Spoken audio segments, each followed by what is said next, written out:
Probably honestly one of the best first episodes I've seen in a really long time. This anime called Windbreaker that came out literally today as of this recording. With this first episode, it feels like it gives you a lot to go off on. It also gives you a genuine feel for how the show is going to be going forward. And if they keep being consistently good as this first episode, I'm going to be in for the long run. But if anything, let's get into the story first. Oh yeah, like, comment, subscribe, it helps. With the story first starting off with a boy on a tightrope, right? Like he's walking the tightrope and it feels like a darkness surrounding him.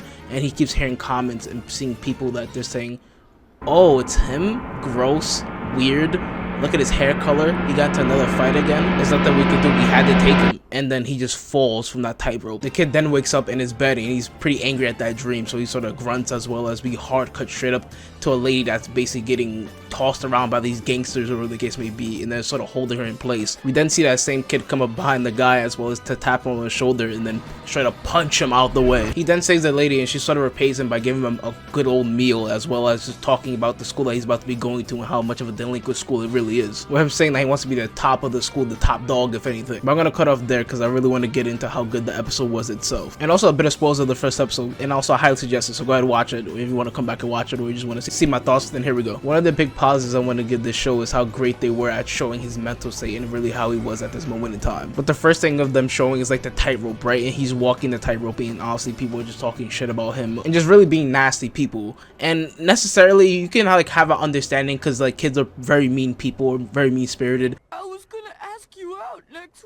week. Gag me with a spoon, like I would have gone out with you. Huh? But he's also hearing adults like be in the background just like talking shit like, oh my goodness, this kid's here, or no one can do anything, we had to take this kid in. And then just showing his fall into the descent of darkness, showing how bad his mental state really is and how backwards everything really is, especially when he has this conversation with this lady that he recently saved. He's like, oh, I didn't really save you, I was just trying to beat up this guy. And he's not even used to people saying thank you. He's actually used to the complete opposite, people being like, you stole my wallet, or ill, or get away from me, instead of the usual thing of thank you, here you go, this was really nice.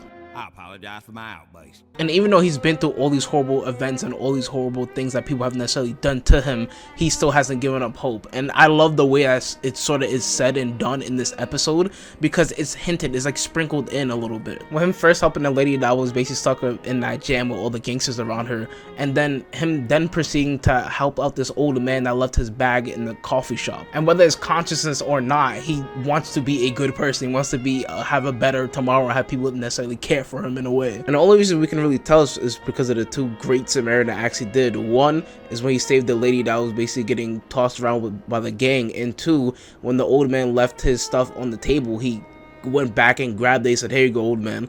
And the funniest part is he tries to play it off, or his mind tries to like cognitive switch to be like, nah, I didn't do this because I wanted to be a good person, I wanted to do this because it was just there, or I should just do it. And I also love that flinch reaction he necessarily has when his leg gets cut and someone wants to go out and actually help heal his leg. And he's like, yo, what are you doing? Seeing how he's trying to wrap his head around all of this kindness in sort of the place that he should have been the whole time, instead of being in other cases that necessarily treated him like shit, and him having a completely skewed way of how the world necessarily works. Then there's the thing that all first episodes usually have, is like the twist, right? And I think the twist is actually beautiful when you actually find out that this school that he's going to 2 years ago, it used to be like a really shitty, bad, delinquent school, but for the last 2 years they've been good people that necessarily try to help out the neighborhood and anyone else that's in the surrounding area. And just from his experience of a day being in that area, of just seeing the other high schoolers helping him out, or the other people that are in the neighborhood just helping him maybe want to heal his leg, and sort of the lady that he saved being really extremely kind to him, he wants to join this high school as well as join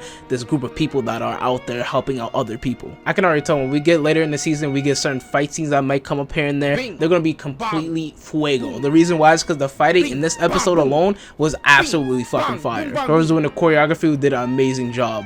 And then there's also the squad that sort of pulls up, the high schools that pull up to help out Sakura, the main character. It was pretty cool because honestly, I don't know why, but it gave me a reminiscence or a feeling of when it happened in One Piece. You see Shanks help out Luffy in the village that's in the surrounding area, or maybe that's just me being a One Piece head, but nonetheless, I digress. This first episode was really good. I definitely highly suggest it. Go ahead, go watch it, even though I did explain a bit of it. But if you didn't, then like, comment, subscribe, and I'll see you guys in the next one. Goodbye.